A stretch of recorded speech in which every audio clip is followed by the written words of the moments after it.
Yeah, that's how you get all them views, you know. You just Centering, check washers, out Sean stabbing tapered. the thingamabob C7500 03.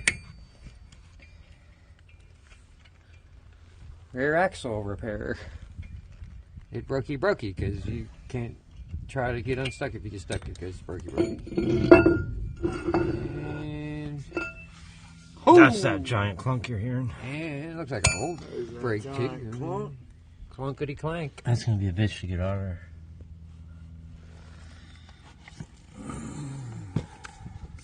Good news is it's only and broken axle removal tool. Just picked this up at your Snap-on truck for $995 today only.